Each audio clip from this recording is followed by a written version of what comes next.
નમસ્કાર મિત્રો, મારી ચેનલમાં તમારું સ્વાગત છે। મિત્રો, સામાન્ય રીતે ચોમાસામાં સાપ કરડવાના બનાવ વર્ષ દરમિયાન સૌથી વધુ બનતા હોય છે। તેથી આ સિઝનમાં લોકોએ ખાસ તકેદારી રાખવી ખૂબ જ જરૂરી છે। કેન્દ્ર સરકારે લોકસભામાં આપેલા જવાબ અને આરોગ્ય વિભાગ મુજબ ગુજરાતમાં 2020થી 2024 દરમિયાન સાપ કરડવાના 30,000 કેસ નોંધાયા છે અને 120 લોકોના મોત સાપના ડંખ મારવાથી નિપજ્યા છે। દુનિયામાં સાપ કરડવાના સૌથી વધુ કેસ ભારતમાં નોંધાયા છે।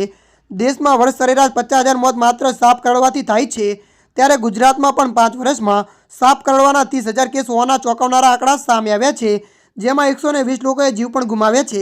આખા વિશ્વમાં સાપ કરડવાના કારણે સૌથી વધુ મૃત્યુ ભારતમાં થાય છે। ગુજરાતની વાત કરીએ તો વલસાડ, તાપી, ડાંગ, નવસારી, કચ્છ, બનાસકાંઠા, સાબરકાંઠામાં સાપ કરડવાના કેસ વધારે સામે આવ્યા છે। એક અંદાજ પ્રમાણે રાજ્યમાં રોજ સરેરાશ 17 લોકોને સાપ કરડે છે। આવા કિસ્સામાં જો તાત્કાલિક સારવાર આપવામાં આવે તો વ્યક્તિનો જીવ બચી શકે છે, પરંતુ અંધશ્રદ્ધા જેવા ચક્કરમાં પડીને લોકો સમયસર સારવાર નથી કરાવતા, જેથી વ્યક્તિનું મૃત્યુ થાય છે।